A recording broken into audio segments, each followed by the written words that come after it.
근본 없는 장사꾼 딸년이 내 귀한 잔치 망칠까 겁나니 오지 마라. 격 떨어지니까 돈만 보내고 넌 집에서 애나 봐. 칠순 잔치 당일 아침 시어머니가 며느리에게 보낸 문자였어요. 며느리는 억장이 무너졌습니다. 그 잔치상은 며느리 돈으로 준비했거든요. 1,000만 원을 결제해 줬는데 정작 며느리는 발도 들이지 말라니요. 호텔 연회장을 순식간에 아수라장으로 만들고 시어머니를 응급실로 보내버린 그 기막힌 참교육 사연 지금 시작합니다. 사연 시작 전 구독 버튼을 꼭 눌러주세요. 김지윤 씨는 아침 알람이 울리기도 전에 눈을 떴습니다. 오늘은 시어머니 최갑순 여사의 고대하던 칠순 잔칫날이었거든요. 지윤 씨는 부스스한 머리를 쓸어넘기며 가장 먼저 핸드폰을 집어들었습니다. 호텔 연회장 담당자에게서 온 마지막 확인 연락이 와 있을 거라 생각했기 때문입니다. 하지만 화면 제일 위에 떠 있는 이름은 뜻밖에도 시어머니였습니다. 심장이 덜컥 내려앉는 기분을 느끼며 지윤 씨는 떨리는 손가락으로 문자 메시지를 눌렀습니다. 오늘 내 고상한 친구들 다 모이는데 장사꾼인 며느리 너는 오지 마라. 격 떨어지니까 돈만 보내서 결제하고 넌 집에서 애나 봐. 근본 없는 년이 내 잔치 망칠까봐 겁난다. 순간 눈앞이 하얘지며 숨이 턱 막혀왔습니다. 지윤 씨는 자신이 읽은 글자가 환각은 아닐까 싶어 몇 번이고 눈을 비볐죠. 하지만 핸드폰 액정 속의 글자들은 칼날이 되어 지윤 씨의 가슴을 사정없이 후벼 팠습니다. 장사꾼 며느리, 격 떨어지는 년, 근본 없는 년. 시어머니가 평소 자신을 어떻게 생각하는지 압축해 놓은 독설의 결정체였습니다. 지윤 씨는 침대맡에 주저앉아 거친 숨을 몰아쉬었습니다. 분노인지 슬픔인지 모를 뜨거운 것이 목구멍까지 차올랐죠. 지난 10년의 세월이 주마등처럼 뇌리를 스쳐 지나갔습니다. 시장에 국밥집 하던 부모님 밑에서 자랐다는 이유 하나로 지윤 씨는 결혼 생활 내내 장사꾼 딸이라는 꼬리표를 떼지 못했습니다. 시어머니는 명절마다 제사마다 지윤 씨의 출신을 비하하며 모욕을 줬습니다. 그럴 때마다 지윤 씨는 입술을 깨물며 참았습니다. 자신이 더 잘하면, 자신이 더 성공하면 언젠가는 진심을 알아주실 거라 믿었기 때문입니다. 지금 지윤 씨는 어엿한 반찬 가게 프랜차이즈를 운영하며 남편보다 더 많은 돈을 벌고 있었지만 시어머니 눈에는 그저 천한 장사꾼일 뿐이었나 봅니다. 지윤 씨는 떨리는 손으로 카드 결제 내역을 확인했습니다. 최고급 호텔 연회장 예약비 500만 원, 최고급 한정식 코스 요리 200만 원, 하객들을 위한 고급 답례품과 꽃 장식 150만 원, 그리고 깜짝 이벤트로 준비한 현금 바구니 150만 원, 도합 1,000만 원이라는 거액이 이미 지윤 씨의 이름으로 결제되어 있었습니다. 이 모든 것이 오로지 시어머니의 길을 살려드리기 위해 지윤 씨가 밤낮 고생해서 번 돈이었습니다. 그런데 돌아온 것은 잔칫날 아침에 날아온 절교 선언과도 같은 모욕적인 문자뿐이었죠. 지윤 씨는 참을 수 없는 배신감에 몸을 떨며 남편을 깨워 말했습니다. 잠이 덜 깬 남편의 목소리는 짜증이 섞여 있었습니다. 여보, 일어났어? 잔치 준비는 다 됐어? 남편의 태평한 목소리에 지윤 씨의 목소리가 떨려 나왔습니다. 당신 어머니한테 온 문자 봤어? 어머니가 나보고 오늘 잔치에 오지 말래. 근본 없는 년이 격 떨어뜨린다고 돈만 보내고 집에서 애나 보라는데 당신 이게 말이 된다고 생각해? 남편은 귀찮은 듯 한숨을 내쉬며 대답했죠. 아이, 참. 여보, 오늘 엄마 큰 잔칫날이잖아. 엄마가 긴장하셔서 좀 예민해지신 모양이지. 진짜 오지 말라는 뜻이겠어? 그냥 좀 서운한 게 있으셔서 그런 걸 거야. 당신이 좀 참아. 지훈 씨의 눈에서 굵은 눈물방울이 툭 떨어졌습니다. 참으라고? 지금 나보고 저런 소리를 듣고도 그냥 참으라는 거야? 어머니가 나를 사람 취급도 안 하시는데 당신은 어떻게 그렇게 말해? 남편은 짜증 섞인 목소리로 말을 가로챘습니다. 에이, 엄마가 그런 뜻으로 한 말 아닐 거야. 나중에 내가 따로 말씀드릴 테니까 일단 오늘은 조용히 넘어가자. 나 좀 더 잘 거니까 그만 얘기해. 냉정하게 말하는 남편의 태도를 보며 지훈 씨의 마음속에서 무언가 바스라지는 소리가 들렸습니다. 그것은 10년간 억지로 붙들고 있었던 인내심의 마지막 조각이었습니다. 남편의 방광과 시어머니의 폭언. 더 이상 이 지옥 같은 굴레에 갇혀 있을 이유가 없다는 확신이 들었죠. 지훈 씨는 고여있던 눈물을 거칠게 닦아냈습니다. 슬픔은 순식간에 차가운 결심으로 바뀌었습니다. 지훈 씨는 곧장 핸드폰을 들어 호텔 매니저의 번호를 눌렀습니다. 신호음이 몇 번 울리기도 전에 상대방이 전화를 받았습니다. 네, 호텔 연회장 지배인입니다. 김지훈 고객님, 안 그래도 최종 체크하려던 참이었습니다. 지훈 씨는 한치의 망설임도 없이 차분한 목소리로 말했습니다. 지배인님, 오늘 예약된 최갑순 여사님 칠순 잔치요. 지금 당장 전액 환불하고 취소해 주세요. 지배인의 목소리가 당황으로 물들었습니다. 네, 고객님, 행사 당일이라 취소 수수료가 많이 발생합니다만 정말 취소하시겠습니까? 지훈 씨는 냉소적인 미소를 지으며 대답했습니다. 네, 전액 취소해 주세요. 취소 수수료는 계약대로 떼어가셔도 좋습니다. 그리고 예약하신 분들에게는 행사 시작 직전에 통보해 주시기 바랍니다. 전화를 끄는 지훈 씨의 가슴이 뻥 뚫린 듯 시원해졌습니다. 1,000만 원이라는 큰 돈이 아깝지 않았습니다. 그 돈으로 자신의 자존감을 사는 것이라고 생각하니 오히려 싼 값이라는 느낌마저 들었죠. 지훈 씨는 이어 친정 부모님께 전화를 걸었습니다. 엄마, 자고 있었어? 나랑 아빠랑 셋이서 오늘 제주도 가자. 아니, 아무 일도 아니야. 그냥 오늘따라 엄마 아빠랑 비싼 회가 먹고 싶어서 그래. 지금 당장 짐 싸서 공항으로 와. 어리둥절해하는 친정 엄마를 안심시킨 뒤 지훈 씨는 미친 듯이 짐을 싸기 시작했습니다. 시댁 식구들의 뒤치다꺼리를 하느라 한 번도 제대로 된 여행 한 번 가보지 못한 세월이었습니다. 옷가지와 화장품을 챙겨 가방에 넣는 지훈 씨의 손이 가늘게 떨렸습니다. 분노 때문인지 아니면 드디어 자유를 찾았다는 해방감 때문인지 알 수 없었습니다. 캐리어 지퍼를 닫는 순간 지훈 씨는 참았던 오열을 터뜨렸습니다. 서러움이 가득 담긴 눈물이 짐 가방 위로 쏟아졌죠. 하지만 그것은 과거의 자신을 보내는 마지막 작별 인사와도 같았습니다. 가방을 끌고 엘리베이터에 올라탄 그녀의 표정은 그 어느 때보다 단호했습니다. 아파트 입구에 대기 중이던 택시에 몸을 싣고 나서야 지훈 씨는 핸드폰의 전원을 꺼버렸습니다.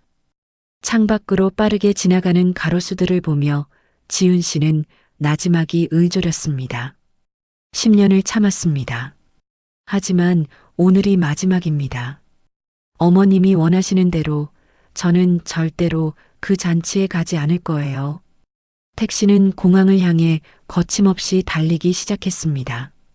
지훈 씨의 입가에는 서늘한 미소가 번지고 있었습니다. 공항으로 향하는 차창 밖으로 흐릿한 풍경들이 스쳐 지나갔습니다. 지훈 씨는 감았던 눈을 천천히 뜨며 3년 전의 그날을 떠올렸죠. 남편과 연애하던 시절은 참으로 달콤하고 평온했습니다. 세상에 둘도 없는 다정한 남자였고 지훈 씨 역시 그와 함께라면 어떤 고난도 이겨낼 수 있을 것 같았거든요. 하지만 그 환상이 깨지는 데는 그리 오랜 시간이 걸리지 않았습니다. 양가 부모님이 처음 만나는 상견례 자리였습니다. 격식을 차린 한정식 집의 무거운 정적을 깨고 최갑순 여사가 처음으로 내뱉은 말은 비수와 같았죠. 지훈 씨의 부모님이 시장에서 평생 국밥집을 일궈오셨다는 말을 듣자마자 최갑순 여사는 미간을 찌푸렸습니다. 국밥집이요? 거기 팔이 날리는 데 아니에요? 우리 집안은 대대로 공무원 집안이라 그런 쪽은 생소해서 말이죠. 최갑순 여사는 비단 손수건으로 코끝을 살짝 가리며 은근한 멸시를 보냈습니다. 지훈 씨의 부모님은 밥숟가락을 든 채 그대로 굳어버렸죠. 평생 정직하게 땀 흘려 일해온 세월이 통째로 부정당하는 기분이었을 겁니다. 지훈 씨는 부모님의 떨리는 손을 보며 가슴이 미어지는 것 같았지만 차마 화를 낼 수는 없었습니다. 부모님은 오히려 지훈 씨의 눈치를 보며 어색하게 웃어넘기셨죠. 허허, 그래도 우리 지훈이 공부시키고 가게 키우느라 보람 있게 일했습니다. 아버지가 조심스럽게 꺼낸 말에 최갑순 여사는 콧방귀를 꼈습니다. 상견례 내내 최갑순 여사는 지훈 씨 부모님의 옷차림부터 말투까지 사사건건 지적하며 우월감을 드러냈습니다. 그것이 지옥 같은 결혼 생활의 예고편이라는 것을 지훈 씨는 그때 알았어야 했습니다. 결혼식을 단 하루 앞둔 예식장 리허설 날이었습니다. 최종 점검을 위해 모인 자리에서 최갑순 여사의 아나무인 격인 태도는 정점에 달했죠. 동선을 확인하던 중 최갑순 여사가 지훈 씨의 어머니를 구석으로 불러 세우는 것을 지훈 씨는 목격했습니다. 사돈, 잘 들으세요. 우리 집안에 시집 오려면 최소한의 예절은 배워서 보내야죠. 장사꾼들이 뭘 알겠냐마는 격식이라는 게 있는 법 아닙니까? 지훈 씨의 어머니는 고개를 숙인 채 아무 말도 하지 못했습니다. 최갑순 여사는 기세등등하게 말을 이어갔죠. 지훈이 저의 반찬 가게에서 돈 좀 벌었다고 기세등등한 모양인데 우리 아들 앞길 막지 마세요. 근본 없는 티 안 나게 조심시키란 말입니다. 잠시 후 화장실에 들렀던 지훈 씨는 구석 칸에서 들려오는 억눌린 울음소리를 들었습니다. 낮게 흐느끼는 그 목소리는 분명 지훈 씨의 어머니였습니다. 문틈으로 보이는 어머니의 굽은 어깨가 잘게 떨리고 있었죠. 지훈 씨는 심장이 터질 것 같은 분노를 느끼며 세면대 앞에서 기다리던 남편에게 달려갔습니다. 여보, 지금 어머니가 우리 엄마한테 무슨 말씀하셨는지 알아? 어떻게 엄마한테 예절이 없네, 근본이 없네, 그런 소리를 하실 수 있어? 지금 우리 엄마 화장실에서 울고 계신단 말이야. 지훈 씨는 억울함에 목이 메어 소리를 높였습니다. 하지만 남편의 반응은 지훈 씨를 더 절망하게 만들었죠. 남편은 주변의 눈치를 살피며 짜증스럽게 지훈 씨의 팔을 붙잡았습니다. 야, 김지훈, 목소리 좀 낮춰. 결혼식 전날인데 일 크게 만들어서 좋을 게 뭐 있어? 우리 엄마 성격 원래 직선적인 거 알잖아. 어른들끼리 하는 말이잖아. 그걸 일일이 따지고 들 거야? 남편의 차가운 눈빛에 지훈 씨는 머리를 한 대 엇맞은 기분이었습니다. 가장 든든한 내 편이어야 할 사람이 오히려 자신을 예민한 사람으로 몰아가고 있었죠. 당신 정말 실망이야. 우리 부모님이 모욕당했는데 어떻게 그렇게 말해? 지훈 씨의 항의에도 남편은 등을 돌리며 내뱉었습니다. 좋은 날에 얼굴 붉히지 마. 그냥 조용히 넘어가자고. 최갑순 여사의 파렴치한 행동은 거기서 끝이 아니었습니다. 결혼식 당일 화려한 예식의 소동이 끝나기도 전에 최갑순 여사는 남편 앞으로 들어온 축의금 가방도 본인의 차에 실어버렸습니다. 지훈 씨가 당황해서 묻자 최갑순 여사는 당연하다는 듯 대답했죠. 며느리야, 이게 다 집안의 관례다. 결혼식 축의금 전액을 시어머니한테 상납하는 게 예의야. 우리가 손님 치르느라 고생했는데 이 정도는 당연한 거 아니니? 심지어 신혼여행을 떠나기 직전 최갑순 여사는 꼭 명품 가방 선물을 사오라고 강요했죠. 자기야, 엄마가 이번에 예단이 좀 부족하다고 서운해하셔. 신혼여행 돌아올 때 명품 가방 하나 사드려야 할 것 같아. 우리가 앞으로 살 집도 엄마가 알아봐 주셨는데 이 정도 성의는 보여야지. 남편의 뻔뻔한 요구에 지훈 씨는 기가 찼습니다. 이미 지훈 씨는 결혼 비용의 대부분을 부담한 상태였거든요. 게다가 신혼여행에서 돌아오자마자 최갑순 여사는 지훈 씨가 해간 혼수를 하나하나 트집 잡기 시작했습니다. 이게 다 뭐니? 브랜드도 없는 싸구려만 해왔구나. 이런 걸 혼수라고 해와서 우리 아들 기를 죽여. 이 폐물 봐라. 알도 작고 조잡하기 짝이 없네.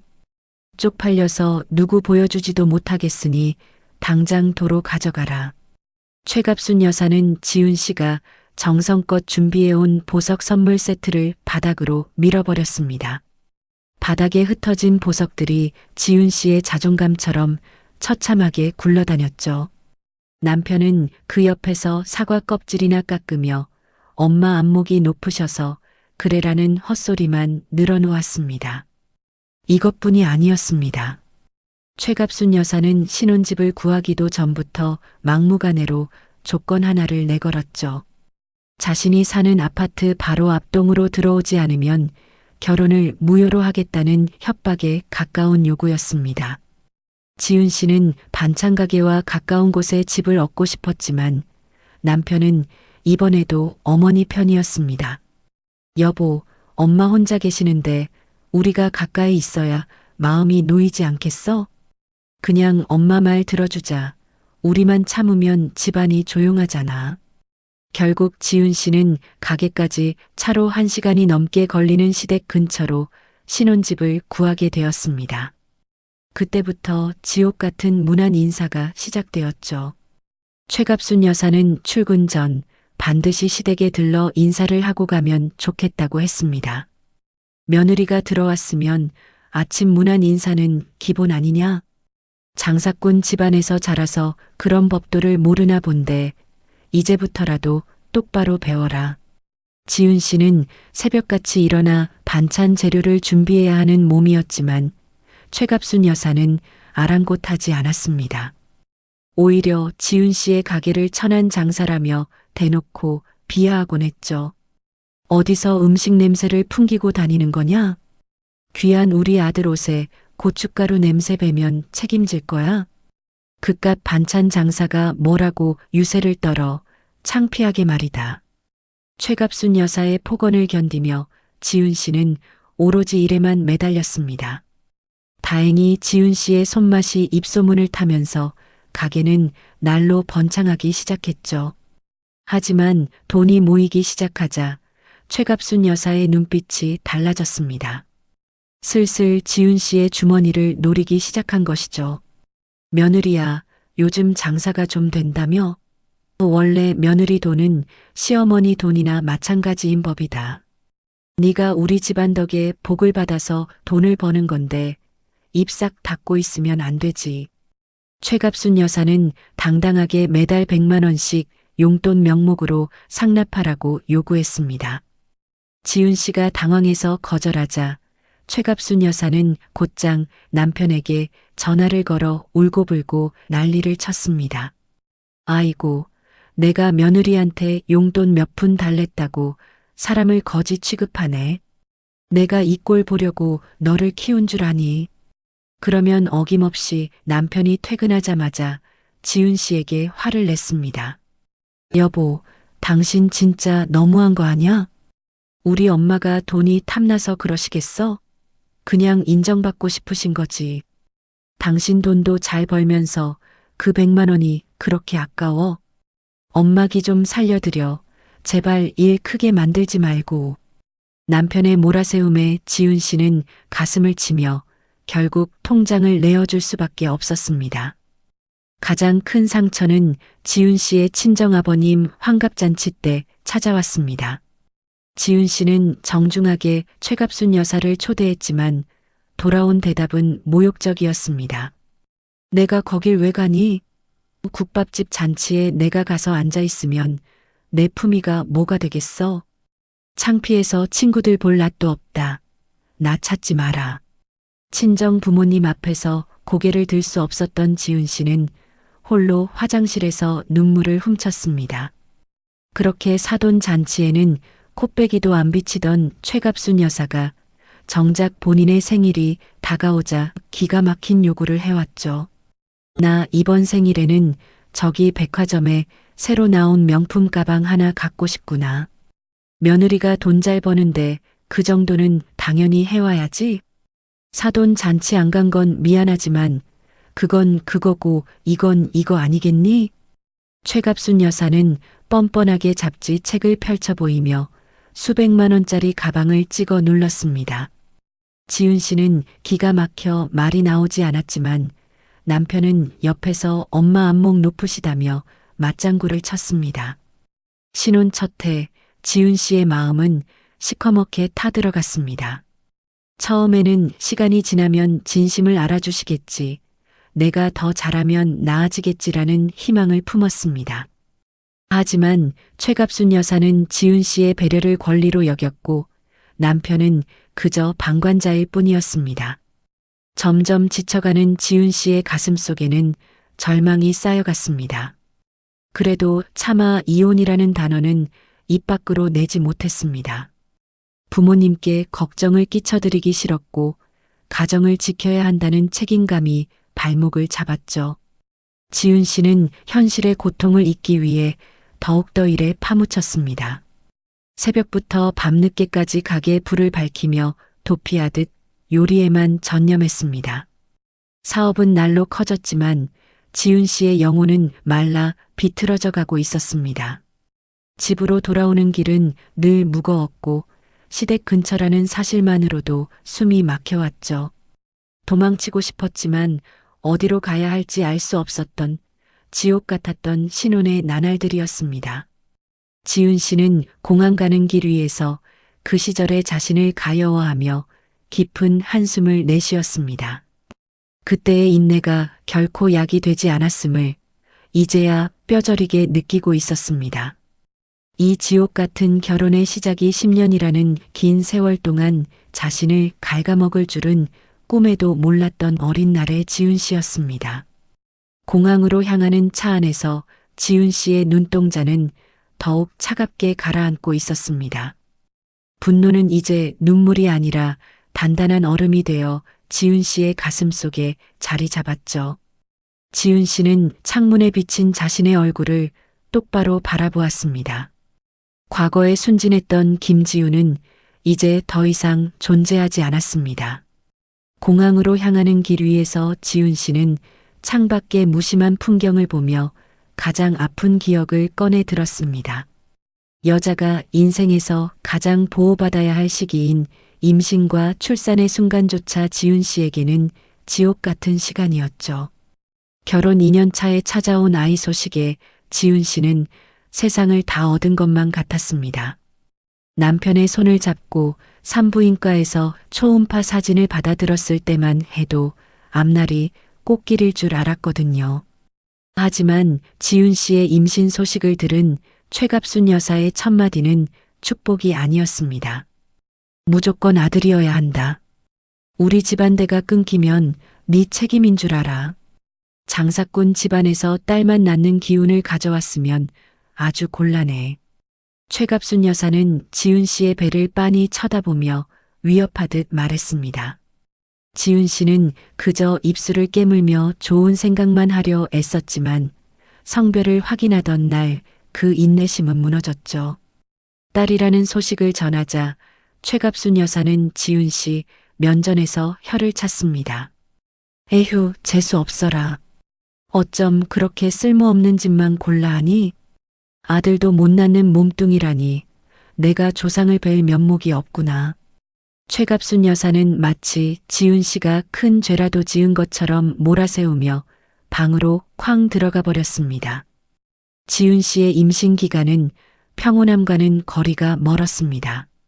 배가 불러오는 만삭의 몸이었음에도 최갑순 여사의 명절 음식 수발 요구는 멈추지 않았죠. 거실 소파에 앉아 지훈 씨가 전을 부치는 모습을 감시하며 최갑순 여사는 독서를 내뱉었습니다. 뭘 그렇게 힘들다고 유세를 떨어? 옛날 여자들은 밭에서 일하다가 애 낳고도 다시 호미질했어. 요즘 애들은 근성이 없어서 큰일이야. 지훈 씨는 허리가 끊어질 것 같은 통증을 참으며 기름 냄새 속에서 명절 내내 서 있어야 했습니다. 남편은 그 옆에서 과일이나 얻어먹으며 입을 다물고 있었죠. 보다 못한 지훈 씨의 친정엄마가 딸을 돕겠다며 반찬을 싸들고 찾아온 날이었습니다. 최갑순 여사는 신발장 앞에서 친정엄마를 막아섰습니다. 사돈, 여기가 어디라고 함부로 드나들어요? 남의 집에 와서 왜 설쳐대시는 겁니까? 귀한 우리 집에 국밥 냄새 풍기지 말고 당장 나가세요. 친정 엄마가 눈물을 글썽이며 돌아가는 뒷모습을 보며 지훈 씨는 억장이 무너졌습니다. 게다가 최갑순 여사는 지훈 씨가 미리 예약해둔 산후조리원까지 취소하라고 압박했죠. 산후조리원 비용 그게 다 얼마냐? 생돈 1,000만 원 가까이 버리는 게 아깝지도 않아? 그냥 시댁 와서 내가 해주는 미역국 먹으면서 조리해라. 장사꾼이라 돈 귀한 줄을 모르나 보네. 결국 지훈 씨는 조리원도 가지 못한 채 시댁에서 눈칫밥을 먹으며 산후풍과 싸워야 했습니다. 우여곡절 끝에 예쁜 딸 서연이를 출산했지만 최갑순 여사의 냉대는 여전했습니다. 아이가 태어났다는 소식에도 병원에는커녕 집에도 한번 들르지 않았죠. 그러면서도 지훈 씨에게 전화를 걸어 한다는 소리는 가관이었습니다. 애 낳느라 고생했다는 말은 못하겠구나. 얼른 몸 추슬러서 다음엔 꼭 아들 낳아라. 우리 집안은 대가 끊기면 안 되는 집안이니까 정신 똑바로 차려. 서연이의 100일잔치 날이었습니다. 오랜만에 만난 양가 부모님 앞에서 지훈 씨는 최대한 웃으려 노력했습니다. 하지만 최갑순 여사는 지훈 씨의 부모님 면전에 대고 비수를 꽂았죠. 어머, 우리 서연이가 시어머니인 나를 안 닮아서 정말 다행이네. 장사꾼 집안 외가 쪽을 닮아서 그런가 좀 억척스럽게 생겼어. 격 떨어지는 외모라 나중에 시집이나 잘 갈지 모르겠네. 지훈 씨 부모님의 안색이 흑빛이 되었지만 최갑순 여사는 아랑곳하지 않고 낄낄거렸습니다. 서연이의 돌잔치 때도 최갑순 여사의 파렴치함은 극에 달했습니다. 지훈 씨가 밤낮으로 일해서 번 돈으로 최고급 호텔 돌잔치를 준비하고 비용을 전액 지불했죠.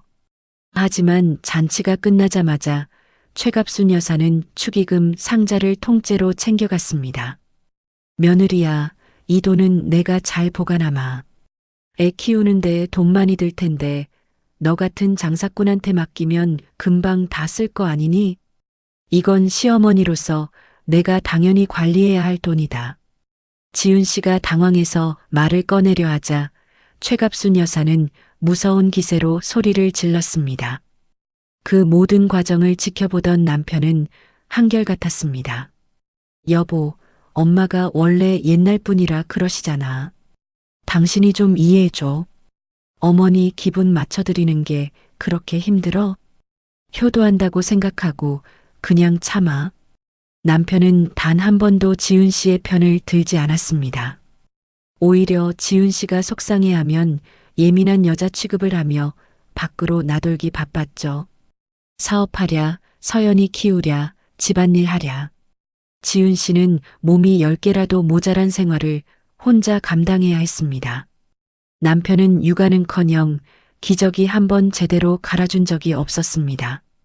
내가 밖에서 얼마나 힘들게 일하는지 알아? 애는 엄마가 키우는 거지. 남자가 이런 거 하는 거 아니야. 당신 사업한다고 애 방치하지 말고 똑바로 해. 남편의 무책임한 발언들은 지훈 씨의 심장을 갈갈이 찢어 놓았습니다. 지훈 씨는 밤마다 자는 서연이의 얼굴을 보며 소리 없이 울었습니다.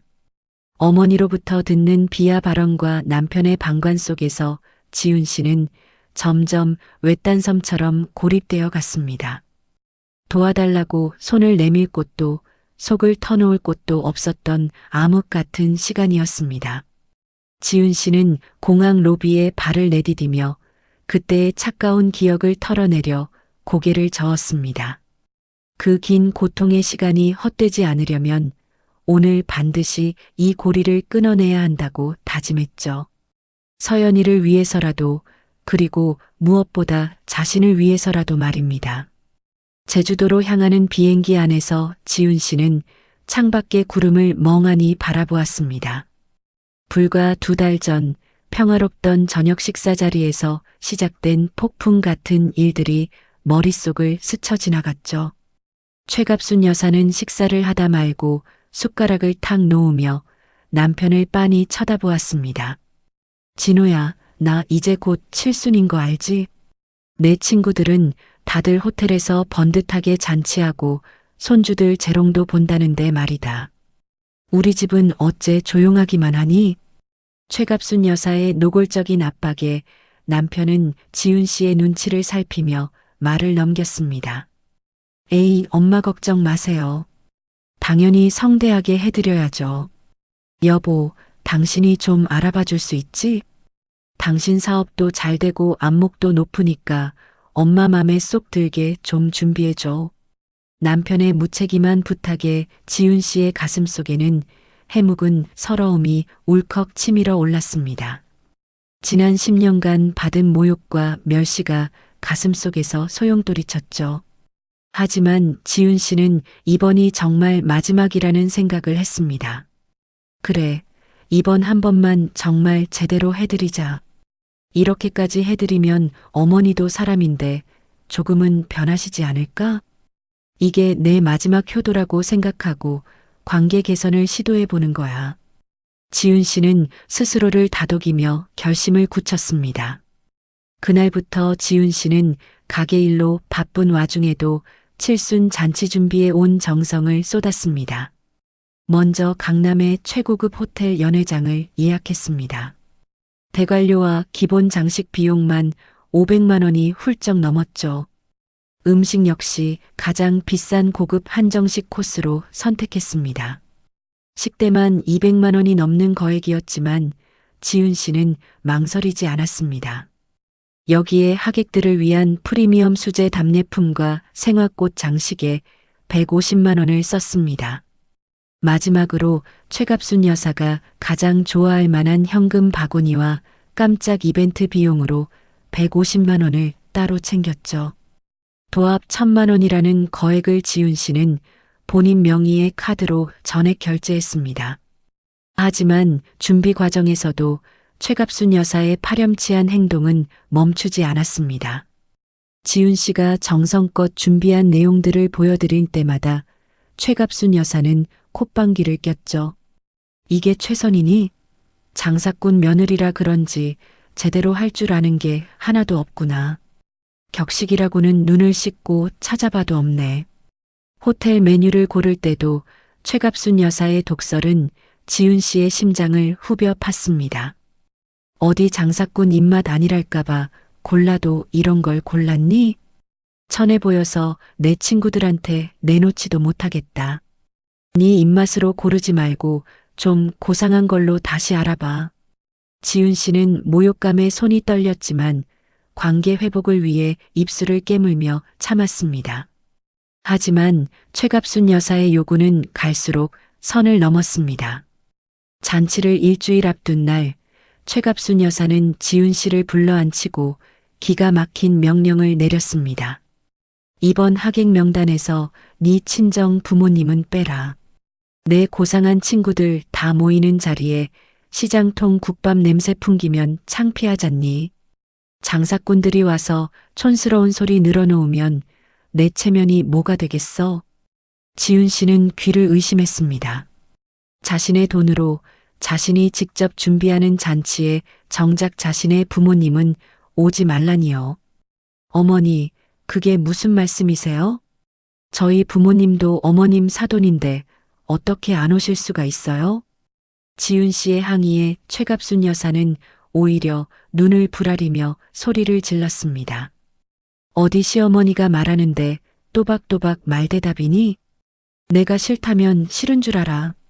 근본 없는 집안 사람들 섞여 있는 꼴 보기 싫으니까 돈만 보내라고 해. 지윤 씨는 당장이라도 모든 걸 엎어버리고 싶었습니다. 하지만 지윤 씨는 이번에도 인내를 선택했습니다. 이 고통스러운 인내가 훗날 자신에게 어떤 결과를 가져올지 그때는 다 알지 못했죠. 그래, 이번이 정말 마지막이다. 이번에도 어머님이 변하지 않으면 그때는 내가 결정하자.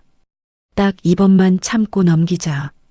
지윤 씨는 친정 엄마에게는 이 사실을 철저히 비밀로 했습니다. 혼자 가슴을 치며 사귀고 또 사귀었습니다. 잔치 당일이 다가올수록 지윤 씨의 얼굴은 점점 수척해져 갔지만 최갑순 여사는 아랑곳하지 않고 자기 자랑에만 여념이 없었습니다. 남편 역시 지윤 씨의 고통을 아는지 모르는지 옆에서 잠만 퍼질러 잤죠. 지윤 씨는 어둠 속에서 거칠게 뛰는 심장을 가라앉히며 잔치 당일 아침을 맞이할 준비를 했습니다. 운명의 시간이 다가오고 있다는 사실을 최갑순 여사만 모르고 있었을 뿐입니다. 새벽의 정적 속에서 핸드폰 화면만 서늘하게 빛나고 있었습니다. 지윤 씨는 최갑순 여사가 보낸 그 짧고도 강렬한 문자를 다시 한번 읽어내려갔죠. 분명 10분 전까지만 해도 손이 떨리고 눈물이 앞을 가렸지만 이제는 이상하리만큼 마음이 차분해졌습니다. 가슴속 깊은 곳에서 뜨겁게 끓어오르던 무언가가 순식간에 차가운 얼음장으로 변한 것 같았거든요. 지윤 씨는 침대에 걸터앉아 멍하니 벽을 바라보았습니다. 지난 10년의 세월이 마치 낡은 필름처럼 머릿속에서 빠르게 되감기 시작했습니다. 첫 상견례 날의 멸시부터 임신한 몸으로 전을 붙이던 명절, 그리고 부모님을 향한 모욕들까지 모든 장면이 선명하게 떠오르며 지윤 씨의 목을 조여왔습니다. 더 이상은 안 된다. 오늘로 모든 걸 끝내야겠어. 지윤 씨는 나지막이 읊조리며 자리에서 일어났습니다. 더 이상 울지 않았고 더 이상 억울해하지도 않았습니다. 그저 마땅히 해야 할 일을 처리해야겠다는 차가운 사명감만이 전신을 지배했죠. 지윤 씨는 책상 앞에 앉아 호텔 매니저의 명함을 꺼내 들었습니다. 아직 이른 새벽이었지만 대형 호텔의 연회장 담당팀은 이미 업무를 시작했을 시간이었거든요. 지윤 씨는 망설임 없이 전화를 걸었습니다. 여보세요. 연회장 담당 지배인님 되시나요? 네, 김지윤 고객님. 이 새벽에 웬일이십니까? 준비는 다 끝났습니다. 수화기 너머 지배인의 밝은 목소리가 들려왔습니다. 지윤 씨는 감정을 억누르며 아주 사무적이고 냉정한 목소리로 말을 이어나갔습니다. 지배인님, 오늘 예약된 최갑순 여사님 칠순 잔치요. 지금 이 시간부로 전액 환불하고 행사 취소해 주세요. 지배인은 자신의 귀를 의심하는 듯 한동안 말이 없었습니다. 잠시 후 당황이 가득 섞인 다급한 목소리가 들려왔죠.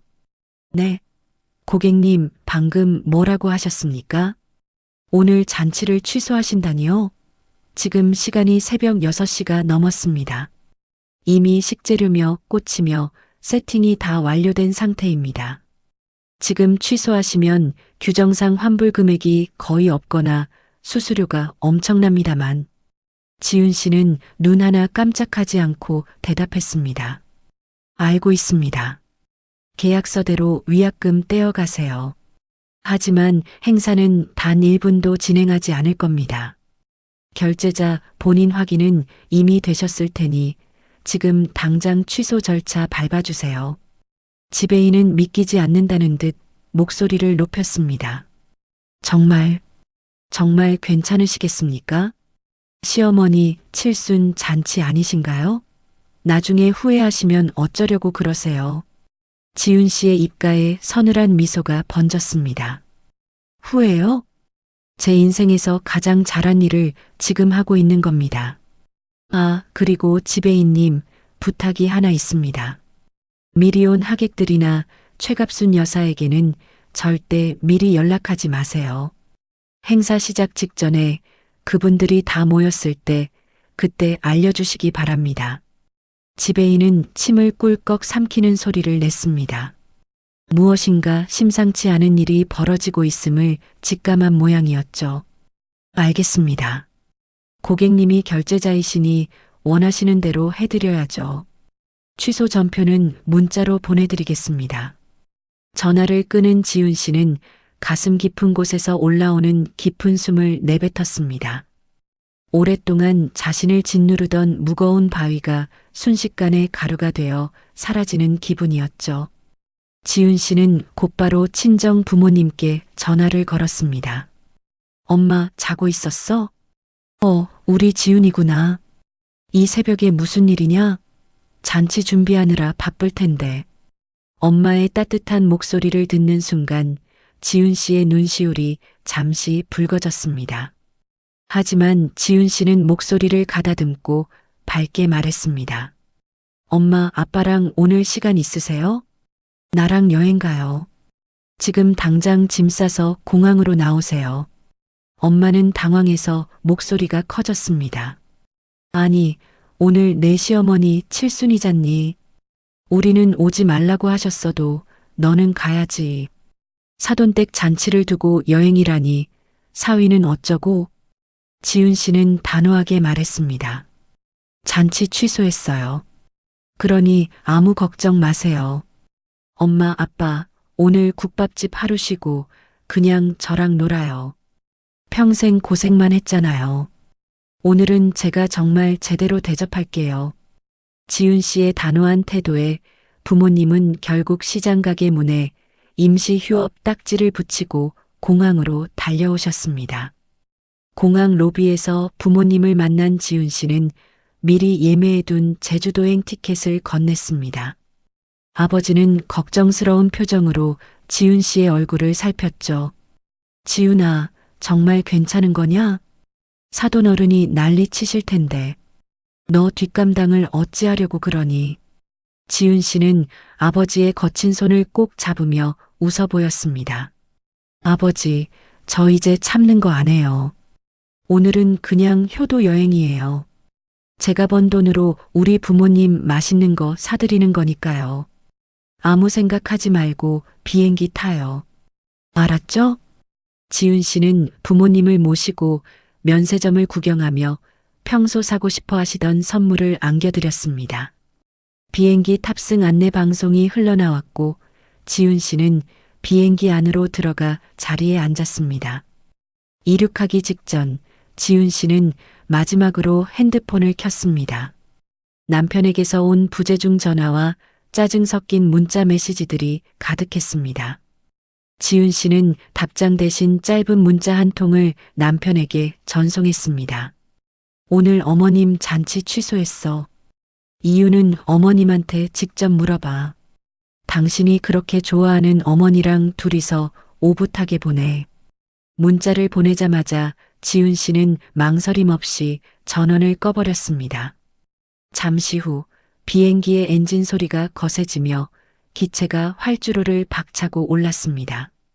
창밖으로 보이는 도시가 점점 작아질수록 지훈 씨의 마음은 점점 더 가벼워졌죠. 제주도의 푸른 바다를 떠올리며 지훈 씨는 등받이에 몸을 깊숙이 기댔습니다. 이제 곧 호텔에서는 아비규환이 벌어지겠지만 지훈 씨는 더 이상 그 지옥의 주인공이 아니었습니다. 지훈 씨는 감았던 눈을 뜨며 구름 너머를 바라보았습니다.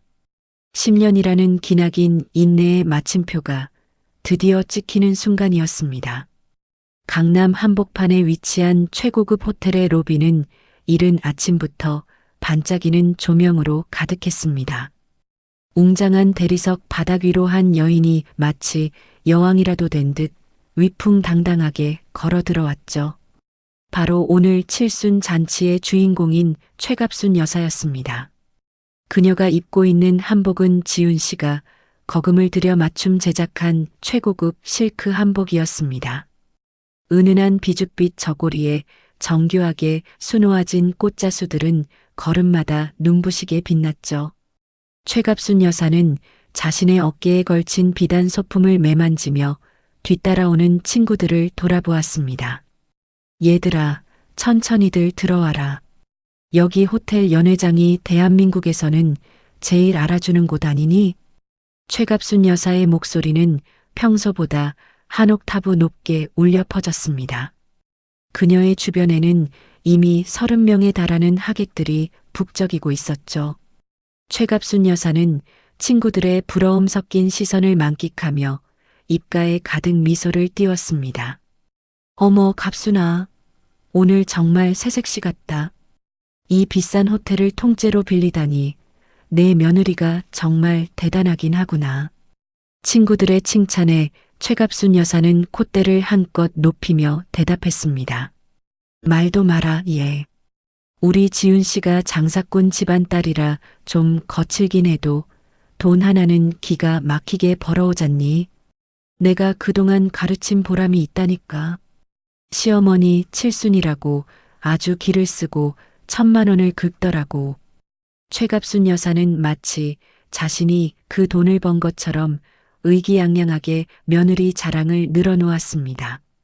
평소에는 근본 없는 년이라며 침을 뱉던 며느리였지만 친구들 앞에서는 자신의 권력을 증명하는 훌륭한 도구가 되었죠. 30명의 하객은 연달아 감탄사를 내뱉으며 최갑순 여사의 뒤를 쫓았습니다. 자, 이제 안으로 들어가자고. 음식도 내가 특별히 제일 비싼 걸로 준비하라고 시켰으니까 기대들 해라. 최갑순 여사는 연회장 입구에 커다란 두 짝 문 앞에 섰습니다. 그녀는 하객들이 다 지켜보는 가운데 보란 듯이 문고리를 잡고 힘껏 문을 열어젖혔죠. 머릿속에는 이미 화려한 조명과 향긋한 음식 냄새, 그리고 자신을 반기는 호텔 직원들의 환영 인사가 가득했습니다. 하지만 문이 열린 순간 최갑순 여사의 눈앞에 펼쳐진 풍경은 상상과는 전혀 달랐습니다. 연회장 안은 칠흑 같은 어둠 속에 잠겨 있었고 서늘한 공기만이 그녀의 뺨을 스쳐 지나갔죠. 조명 하나 켜지지 않은 넓은 공간은 기괴할 정도로 조용했습니다. 이게 뭐야? 왜 이렇게 캄캄해? 지배인, 여기 담당자 없어? 최갑순 여사는 당황하며 어둠 속으로 발을 내디뎠습니다. 하지만 그곳에는 화려하게 차려진 테이블도 향기로운 꽃 장식도 전혀 보이지 않았습니다. 그저 텅 빈 마룻바닥과 휑한 벽면만이 공허하게 자리 잡고 있었죠. 최갑순 여사의 목소리가 떨리기 시작했습니다. 이게 무슨 일이야? 진호야, 아들, 너 어디 있니? 이게 어찌된 일인지 좀 알아봐. 뒤따라오던 하객들도 술렁이기 시작했습니다. 웅성거림은 순식간에 연회장을 가득 채웠죠. 그때 저 멀리 복도 끝에서 검은 정장 차림의 호텔 지배인이 차가운 표정으로 걸어왔습니다. 최갑순 여사님 되시나요? 지배인의 사무적인 말투에 최갑순 여사는 눈을 부라리며 다가갔습니다. 그래요. 내가 최갑순이에요. 지금 이게 뭐 하는 짓입니까? 사람들 다 불러놓았는데 왜 불도 안 켜고 음식도 안 나와요? 당장 책임자 불러와요. 최갑순 여사의 고함에도 지배인은 눈 하나 깜짝하지 않았습니다. 오히려 그는 들고 있던 태블릿 화면을 확인하며 담담하게 말했죠. 죄송합니다만 고객님, 오늘 예약되었던 최갑순 여사님 칠순 잔치는 취소되었습니다. 결제자이신 김지훈님께서 2시간 전에 전액 환불을 요청하셨고 정상적으로 취소 처리가 완료되었습니다. 순간 최갑순 여사의 머릿속에서 커다란 종소리가 울리는 듯 했습니다. 그녀는 자신의 귀를 의심하며 지배인의 옷깃을 붙잡았습니다. 뭐라고요? 취소라니? 그럴 리가 없어요. 우리 며느리가 그럴 애가 아니라고요. 잘못 본 거 아니에요? 다시 확인해 봐요. 지배인은 최갑순 여사의 손을 부드럽지만 단호하게 뿌리쳤습니다. 본인 확인 절차까지 완벽하게 거친 사항입니다. 김지훈 고객님께서 직접 전화하셔서 행사를 진행하지 않겠다고 하셨습니다. 현재 이 연회장은 다른 기업 예약을 받아야 하는 상황입니다. 죄송하지만 지금 당장 이곳을 비워주셔야겠습니다. 지배인의 말이 끝나기 무섭게 하객들 사이에서 폭발적인 반응이 터져나왔습니다. 기대감에 부풀어 있던 친구들의 얼굴은 순식간에 차가운 비웃음으로 바뀌었죠. 아니, 이게 무슨 망신이야? 잔치한다고 큰 소리는 다 치더니 며느리가 잔치를 엎어버린 거야? 돈봉투까지 정성껏 들고 왔는데 이게 뭐하는 짓이람. 최갑순 여사의 고상한 친구들은 이제 대놓고 그녀를 손가락질하기 시작했습니다. 설마 돈도 없으면서 우리 부른 거 아니야? 며느리랑 싸우기라도 했나 보네. 어쩐지 장사꾼 며느리라고 무시하더니 결국 이런 꼴을 당하는구먼. 수군거림은 최갑순 여사의 고막을 사정없이 찔러댔습니다. 그녀는 하얗게 질린 얼굴로 입술을 파르르 떨었습니다. 주변을 둘러봐도 자신의 편은 아무도 없었죠. 아니, 이럴 리가, 그럴 리가 없는데, 며느리가, 감히 그년이 나한테 어떻게. 최갑순 여사는 말을 끝까지 잇지 못했습니다. 그녀의 눈앞이 서서히 일렁이며 암전되기 시작했죠. 1,000만 원이라는 거액을 공중에 날리고 평생 쌓아온 체면이 하객들 앞에서 갈갈이 찢겨나갔다는 사실을 그녀의 심장은 감당하지 못했습니다. 아이고, 내 뒷목. 최갑순 여사는 비틀거리며 자신의 뒷덜미를 움켜쥐었습니다. 그러고는 마치 실 끊어진 인형처럼 바닥으로 힘없이 주저앉았죠. 연회장은 순식간에 비명과 소란으로 뒤덮였습니다. 어머, 갑순이가 쓰러졌어. 사람 살려요. 여기 사람 쓰러졌어요. 하객들은 당황해서 뿔뿔이 흩어졌고 지배인은 급히 무전기를 들고 119를 호출했습니다. 최갑순 여사는 입에 거품을 문 채 눈만 희번덕거리며 바닥에 누워 있었습니다. 화려했던 수백만 원짜리 한복은 차가운 먼지 바닥에 쓸려 엉망이 되었죠. 잠시 후 요란한 사이렌 소리와 함께 구급대원들이 연회장 안으로 들이닥쳤습니다. 최갑순 여사는 들것에 실려나가는 순간까지도 초점 없는 눈으로 허공을 응시했습니다. 그녀의 머릿속에는 오로지 지훈 씨의 차가운 미소만이 맴돌고 있었죠. 호텔 로비를 빠져나가는 구급차의 사이렌 소리가 강남 거리에 처량하게 울려 퍼졌습니다. 응급실로 향하는 차 안에서 최갑순 여사는 산소 마스크를 쓴 채 밭은 숨을 내뱉었습니다. 하객들의 비웃음 소리와 지배인의 냉정한 목소리가 환청처럼 계속해서 그녀를 괴롭혔죠. 그것은 최갑순 여사가 평생 느껴본 적 없는 가장 비참하고도 참혹한 칠순의 아침이었습니다.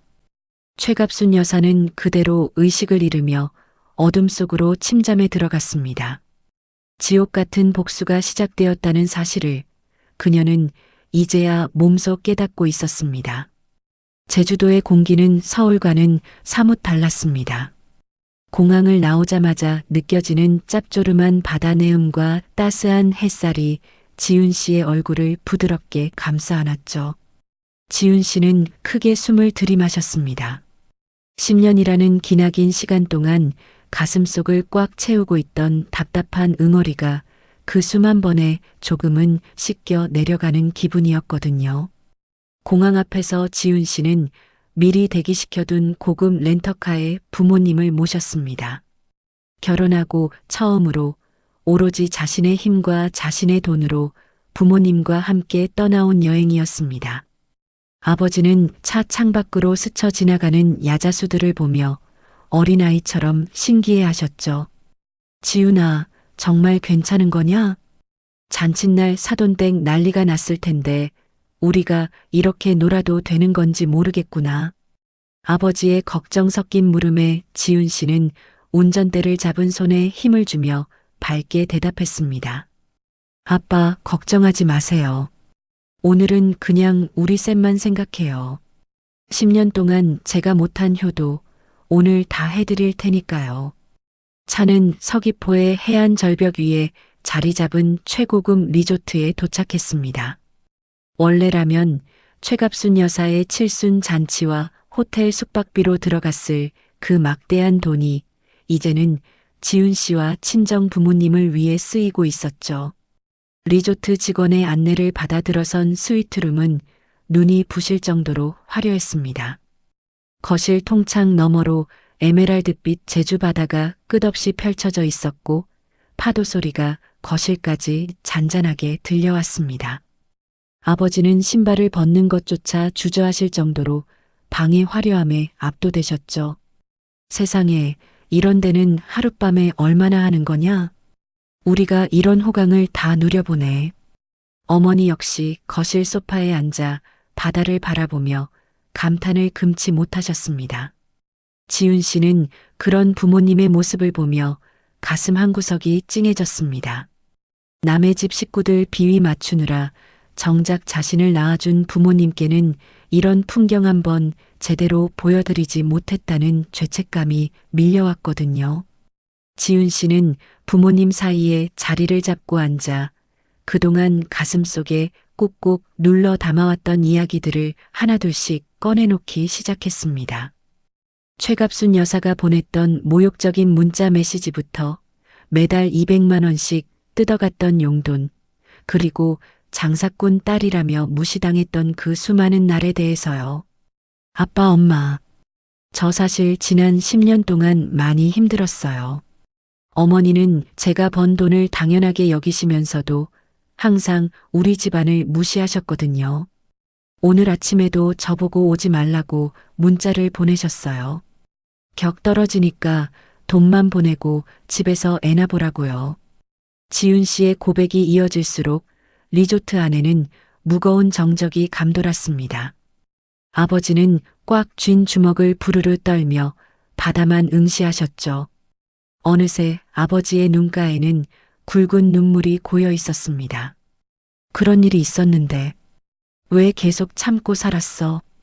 내 딸이 시집가서 그런 소리를 듣고 사는데 이 애비는 아무것도 못 해주고. 어머니는 지훈 씨의 거친 손을 꼭 부여잡으며 엉엉 울음을 터뜨리셨습니다. 지훈아, 우리 딸 고생 많았다. 엄마가 못나서 네가 그런 수모를 겪었구나. 이제 그만 참아도 돼. 더 이상은 참지 마라, 지훈아. 지훈 씨는 부모님의 품에 안겨 어린아이처럼 소리내어 울었습니다. 그동안 강한 척, 아무렇지 않은 척 버텨왔던 10년의 인내심이 부모님의 눈물 앞에서 완전히 무너져 내렸죠. 세 사람은 서로를 꼭 끌어안은 채 한참 동안 눈물을 쏟아냈습니다.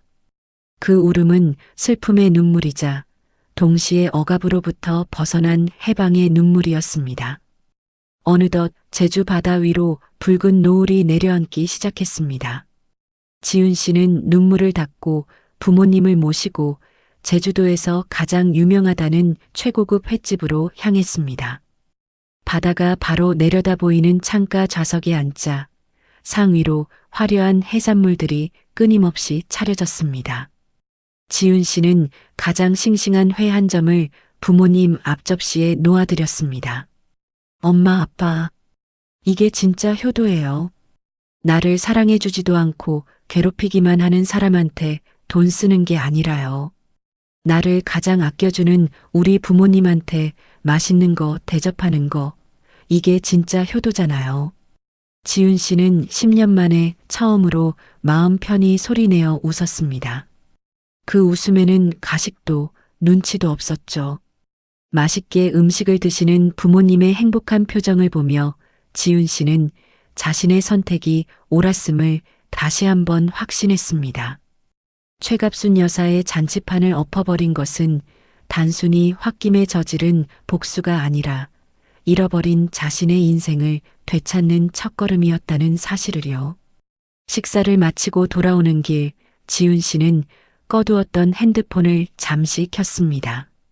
화면이 켜지자마자 핸드폰이 미친 듯이 진동하며 연락 폭탄이 쏟아졌습니다. 부재중 전화만 무려 47통.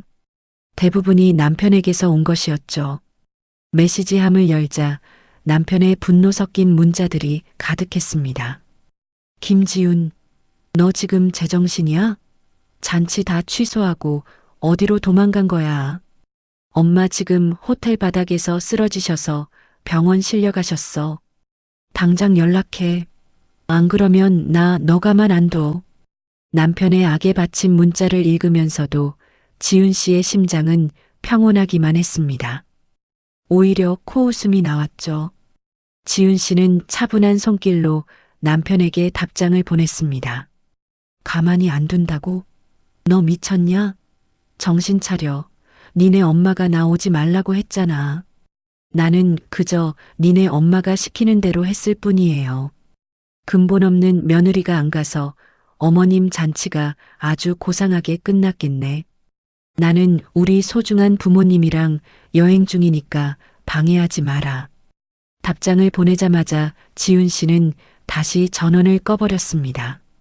다시 찾아온 고요함 속에서 지훈 씨는 밤바다의 파도 소리에 귀를 기울였습니다. 남편과 최갑순 여사가 겪고 있을 지옥 같은 상황은 이제 지훈 씨의 안중에도 없었습니다. 지훈 씨는 옆에서 곤히 잠드신 부모님의 얼굴을 바라보며 깊은 평화를 느꼈습니다. 제주도의 첫날 밤은 그렇게 지훈 씨에게 생애 최고의 선물을 안겨주고 있었습니다. 모든 것이 제자리를 찾아가는 듯한 느낌, 그것은 지훈 씨가 지난 10년 동안 단 한 번도 느껴보지 못한 감각이었습니다. 지훈 씨는 리조트 침대에 몸을 뉘우며 내일의 더 큰 행복을 꿈꿨습니다. 제주도 여행은 지훈 씨에게 꿈만 같은 시간이었습니다. 푸른 바다와 부모님의 웃음소리 속에서 지훈 씨는 비로소 자신이 얼마나 깊은 상처를 입고 살아왔는지 깨달았죠. 서울로 돌아오는 비행기 안에서 지훈 씨는 더 이상 예전의 김지훈이 아니었습니다. 차가운 바람이 부는 공항에 내려 지훈 씨가 가장 먼저 향한 곳은 시댁도 병원도 아닌 친정이었습니다. 지훈아, 정말 괜찮겠니? 니네 시어미 성격에 가만히 있지 않을 텐데. 어머니가 걱정스러운 눈빛으로 지훈 씨의 옷깃을 여며주며 물었습니다. 지훈 씨는 어머니의 손을 꼭 잡으며 엷은 미소를 지어 보였죠. 걱정 마세요, 엄마. 저 이제 하나도 안 무서워요. 오늘 모든 걸 다 끝내고 올게요. 제 인생에서 가장 긴 10년이었지만 마침표는 제 손으로 찍어야죠. 지훈 씨는 가방 속에서 두툼한 서류 봉투 하나를 챙겨 들고 집을 나섰습니다. 최갑순 여사가 입원해 있다는 병원 로비에 들어서자 소독약 냄새가 코끝을 찔렀습니다. 병실 문 앞에 서자 안에서 들려오는 남편의 목소리와 최갑순 여사의 날카로운 비명 섞인 통곡 소리가 들렸죠. 지훈 씨는 망설임 없이 문을 열고 안으로 들어갔습니다. 병실 침대에 앉아 머리에 띠를 두르고 있던 최갑순 여사는 지훈 씨를 보자마자 눈을 부릅떴습니다. 그녀의 얼굴은 이틀 사이에 헬쑥해졌지만 눈빛만큼은 여전히 도끼로 가득 차 있었죠. 인연이 여기가 어디라고 나타나? 내년이 감히 나한테 그런 망신을 줘? 내 친구들 앞에서 나를 무전취식범으로 만들고 응급실에 실려오게 해? 네가 사람이냐? 짐승보다 못한 년. 최갑순 여사는 옆에 있던 베개를 지훈 씨를 향해 집어 던지며 소리를 질렀습니다. 남편 역시 퀭한 눈으로 지훈 씨를 노려보며 거들었죠. 야, 김지훈, 너 진짜 미쳤어? 어떻게 잔치를 취소하고 도망을 가? 덕분에 우리 집안 동네 망신 다 당하고 엄마 쓰러지신 거 안 보여? 당장 무릎 꿇고 사죄해. 지훈 씨는 날아온 베개를 가볍게 피하며 차가운 시선으로 두 사람을 응시했습니다. 그리고는 나지막하지만 힘 있는 목소리로 입을 열었죠. 사죄? 내가 왜? 어머님이 저한테 잔치 오지 말라고 문자 보내셨잖아요. 근본 없는 며느리 오면 격 떨어진다고 돈만 보내고 집에서 청소나 하라면서요. 저는 그저 어머님이 시키는 대로 했을 뿐인데 뭐가 문제죠? 최갑순 여사는 말문이 막힌 듯 쌕쌕거리며 가슴을 쥐어뜯었습니다. 야, 내가 오지 말랬지 결제 취소를 하랬니? 어디 시어머니가 한마디 했다고 잔치를 홀라당 엎어? 지훈 씨는 비웃음을 섞어 대답했습니다. 제 돈 1,000만 원 들여서 대접받으면서 그런 막말까지 견뎌야 할 만큼 제가 한가해 보였나요? 어머님은 제가 평생 어머님 발치에서 기어다닐 줄 아셨나 본데 착각도 유분수시네요. 지훈 씨는 들고 온 서류 봉투를 침대 위에 툭 던졌습니다. 봉투 안에서 쏟아져 나온 종이 더미를 본 남편과 최갑순 여사의 눈이 휘둥그레졌죠. 이게 다 뭐야? 남편이 묻자 지훈 씨가 하나하나 짚어가며 말했습니다. 지난 10년간 제가 어머님한테 보낸 돈 내역서예요. 매달 상납한 용돈 200만 원부터 명절 보너스, 가방값, 병원비까지 총액이 수천만 원이 넘더군요. 그리고 그 옆에 있는 건 어머님이 저한테 보낸 문자 메시지들 캡처본이에요. 장사꾼 딸이라 천하다, 근본 없다, 아들도 못 낳는 몸뚱이다. 이게 10년간 제가 어머님께 받은 대접의 전부예요. 최갑순 여사는 당황한 기색이 역력했지만 이내 뻔뻔하게 얼굴을 들이밀었습니다. 그래, 내가 좀 심한 말 했을 수도 있다. 그래도 내가 시어머니인데 그 정도 말도 못하니? 그리고 돈, 네가 장사해서 돈 좀 번다며. 며느리가 돈 있으니까 시어머니한테 좀 쓴 거지. 그게 뭐가 잘못이야? 네가 우리 집안 덕에 복받아서 장사가 잘 된 건 생각 안 해? 끝까지 반성 없는 최갑순 여사의 모습에 지훈 씨는 헛웃음이 나왔습니다. 남편 역시 최갑순 여사의 편을 들며 지훈 씨를 몰아세웠죠. 지훈아, 엄마 말이 맞아. 가족끼리 돈 좀 쓰고 말 좀 험하게 했다고 이렇게 유난을 떨어야겠어? 최갑순 여사는 남편의 지지에 힘을 얻었는지 다시 기세등등해져서 독설을 뱉었습니다. 그렇고 말고. 애초에 근본 없는 집안에서 자란 년이라 그런지 은혜를 몰라요. 네 부모가 시장 통해서 국밥이나 말다 보니 자식 교육을 이따위로 시킨 거지. 사돈댁 수준이 뻔하다니까. 지훈 씨의 눈동자가 순간 서늘하게 빛났습니다. 자신에 대한 모욕은 참을 수 있었지만 부모님에 대한 비하는 더 이상 용납할 수 없었죠.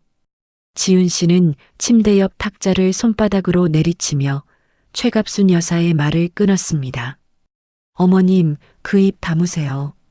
제 부모님 건드리는 건 오늘이 마지막 일 거예요. 지훈 씨는 품 안에서 미리 준비해온 서류 한 장을 더 꺼내 남편의 가슴팍에 밀어 넣었습니다. 야, 이거 읽어봐. 이혼 서류야.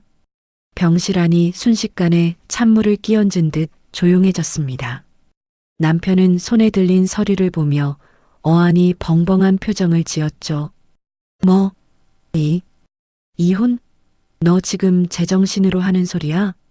지훈 씨는 남편을 똑바로 바라보며 단호하게 말했습니다. 응, 제정신이야. 나 이혼할 거야. 이제 이 멍청한 남편도 괴물 같은 시어머니도 지긋지긋해요. 앞으로 이 집 식구와는 남남입니다. 어디 가서 제 이름 팔면서 돈 뜯어낼 생각 꿈도 꾸지 마세요. 최갑순 여사는 이혼이라는 말에 충격을 받은 듯 입을 벌리고 얼어붙었습니다. 지훈 씨는 가방을 고쳐 매며 침대 발치로 걸어갔습니다. 아, 그리고 이 병원비요. 당연히 어머님이 자랑하시던 효자 아드님한테 청구하세요. 저는 이미 결제 취소했고 병원 쪽에도 결제자 변경 신청해뒀으니까요. 전 더 이상 이 집안의 호구가 아닙니다. 지훈 씨는 뒤도 돌아보지 않고 병실 문을 열었습니다. 뒤에서 지훈아, 김지훈 하고 부르는 남편의 목소리와 전연 잡아라 하고 소리치는 최갑순 여사의 비명이 들려왔지만 지훈 씨는 멈추지 않았습니다. 복도를 걸어 나오는 지훈 씨의 발걸음은 그 어느 때보다 가벼웠고 경쾌했습니다. 10년 동안 자신을 옥죄던 보이지 않는 쇠사슬이 드디어 끊어지는 소리가 들리는 듯 했죠. 병원을 나선 지훈 씨는 눈부시게 쏟아지는 햇살 아래에서 깊은 숨을 들이켰습니다. 이제 마지막 정리가 남아 있었지만 지훈 씨는 이미 알고 있었습니다. 자신의 새로운 인생이 지금 이 순간부터 다시 시작되고 있다는 것을요. 병원을 나선 지훈 씨의 발걸음은 마치 구름 위를 걷는 듯 가벼웠습니다. 하지만 집으로 돌아가는 길은 차분하게 마음을 가라앉히려 애썼죠. 이제 10년이라는 긴 연극의 마지막 막을 내릴 시간이었으니까요. 야, 김지훈, 너 지금 제정신이야? 병원에서 그렇게 소리를 지르고 나오면 어떡해? 엄마가 지금 혈압 올라서 난리가 났는데 너 진짜 끝까지 이럴 거야? 남편은 지훈 씨를 잡아먹을 듯이 노려보며 소리를 질렀습니다. 지훈 씨는 가방을 소파 옆에 내려놓으며 아주 차분하게 남편을 쳐다보았죠. 끝까지 하는 건 내가 아니라 어머님하고 당신이야. 당신 아직도 상황 파악이 안 돼? 남편은 기가 차다는 듯 코웃음을 치며 다가왔습니다. 야, 여보. 당신이 좀 참으면 되잖아. 엄마가 좀 성격이 불같아도 본심은 그게 아니라는 거 알잖아. 왜 일을 이렇게 크게 만들어서 사람 미치게 만들어? 그냥 당신이 가서 무릎 꿇고 한 번만 빌어. 그러면 엄마도 못 이기는 척 받아주실 거 아니야. 마지막까지 어머니의 편을 들며 모든 잘못을 지훈 씨에게 돌리는 남편의 모습에 지훈 씨는 실소조차 나오지 않았습니다. 10년 전 상견례 날 느꼈던 그 서늘한 예감이 확신으로 바뀌는 순간이었죠. 지훈 씨는 남편의 눈을 똑바로 응시하며 한자 한자 힘주어 말했습니다. 아니, 더 이상 참을 이유가 없어. 당신이라는 사람 정말 마지막까지 나를 실망시키네. 우리 제발 이혼해. 이혼이라는 단어가 지훈 씨의 입에서 나오자마자 남편의 표정은 순식간에 굳어버렸습니다. 그때 탁자 위에 있던 남편의 핸드폰이 요란하게 울리기 시작했죠. 화면에는 우리 엄마라는 이름이 선명하게 떠 있었습니다. 남편이 전화를 받자마자 스피커폰 너머로 최갑순 여사의 날카로운 비명이 거실 가득 울려 퍼졌습니다. 진호야, 그년 집에 있니? 이혼? 감히 지가 뭔데 이혼 소리를 해.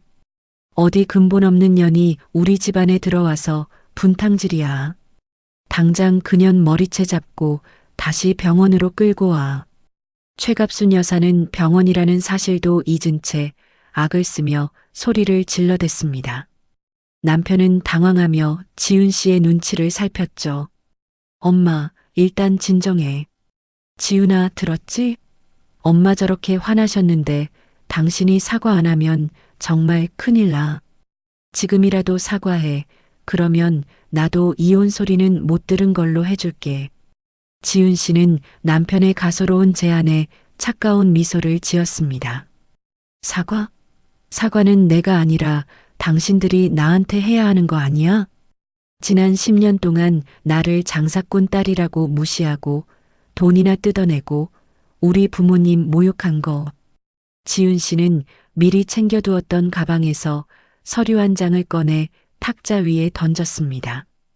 하얗게 질린 남편의 얼굴 위로 최갑순 여사의 욕설 섞인 고함이 계속해서 흘러나왔죠.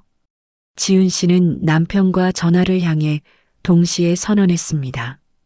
끝까지 잘못을 모르는 당신들에게 줄 건 이거밖에 없어. 법원에서 보자고. 그날 이후 최갑순 여사의 삶은 그토록 지키려 했던 고상함과는 거리가 멀어지기 시작했습니다. 최고급 호텔에서 칠순 잔치 비용을 결제하지 못해 쫓겨났다는 소문은 순식간에 동네방네 퍼졌죠. 최갑순 여사가 자랑하던 그 고상한 친구들 사이에서 그녀는 이제 동정의 대상이 아니라 조롱의 대상이 되었습니다.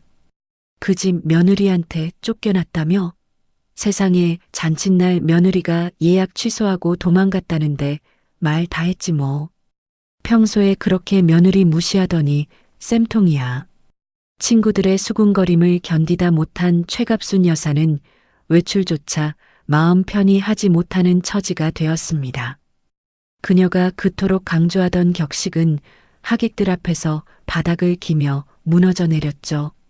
남편 역시 현실의 벽에 부딪혔습니다. 집안일 하나 제 손으로 해본 적 없던 남편은 이혼 소송이 시작되자마자 엉망진창이 된 집구석에서 멘붕에 빠졌습니다. 지훈 씨가 벌어오던 돈으로 누리던 여유가 사라지자 그제야 자신이 얼마나 무능한 존재였는지 깨닫기 시작했죠. 그 사이 지훈 씨는 딸 서연이와 함께 친정 근처로 이사를 마쳤습니다.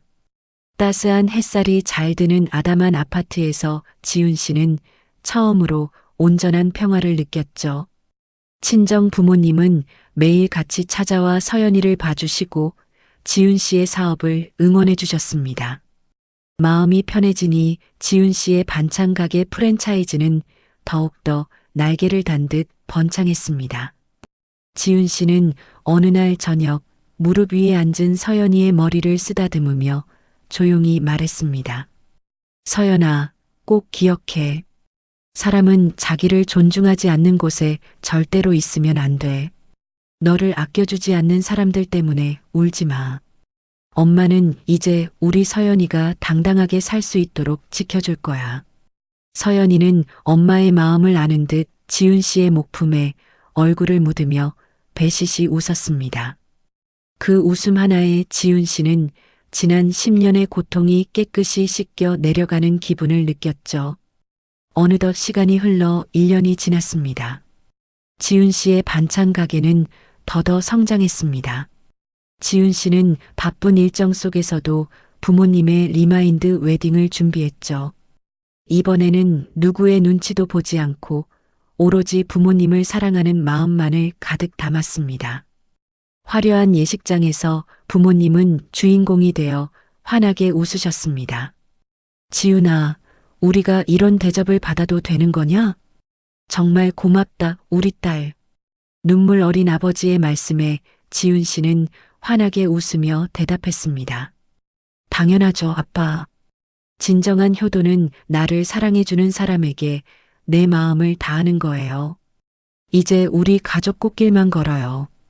반면 소식통에 따르면 최갑순 여사는 결국 건강이 악화되어 요양원 신세가 되었다고 합니다. 아들인 남편은 재혼은커녕 혼자서 제 앞가림도 못해 빚더미에 앉아 홀로 지내고 있다는 소문이 들려왔죠. 지훈 씨는 그 소식을 듣고도 아무런 감정의 동요가 없었습니다. 그들은 이제 지훈 씨의 인생에서 완전히 지워진 타인일 뿐이었으니까요. 지훈 씨는 리마인드 웨딩이 끝난 후 밤바람을 맞으며 연회장 테라스에 섰습니다. 멀리 보이는 야경이 유난히도 아름답고 찬란하게 빛나고 있었습니다. 지훈 씨는 깊은 숨을 내쉬며 가슴속 깊은 곳에서 울려 퍼지는 자신의 목소리를 들었습니다. 10년을 참았습니다. 그 인내가 헛된 시간이라고 생각하지 않아요. 그 고통이 있었기에 지금의 제가 얼마나 소중한지 알게 되었으니까요. 저는 이제 제 인생을 삽니다. 지훈 씨의 눈가에 맺힌 눈물은 더 이상 슬픔이 아닌 찬란한 희망의 빛이었습니다. 그녀는 뒤에서 자신을 부르는 부모님과 서연이의 목소리를 향해 당당하게 걸음을 옮겼습니다. 완벽하고도 통쾌한 김지윤의 진짜 인생이 이제 막 시작되고 있었습니다. 청취자 여러분, 지윤 씨의 당당한 홀로서기 어떻게 보셨나요? 10년이라는 긴 세월을 견디고 마침내 자기 자신과 부모님의 존엄을 지켜낸 그녀의 결단에 가슴이 뻥 뚫리는 기분이 듭니다. 우리가 흔히 가족이니까 참아야지 하며 스스로를 멍들게 하곤 합니다. 하지만 나를 사람 대접하지 않는 곳에서 부리는 고집스러운 인내는 결국 독이 될 뿐이죠. 지윤 씨가 남긴 말처럼 진정한 효도는 나를 가장 아껴주는 사람에게 내 마음을 다하는 것입니다. 여러분도 혹시 누군가를 위해 무조건 참기만 하는 삶을 살고 계시진 않나요? 이제는 다른 누구보다 여러분 자신의 행복을 1순위로 두셨으면 좋겠습니다. 오늘 사연이 통쾌하셨다면 구독과 좋아요로 응원해 주시고 여러분의 생각은 어떤지 댓글로 자유롭게 나눠주세요. 지금까지 세상만사였습니다. 잘 들어주셔서 감사합니다.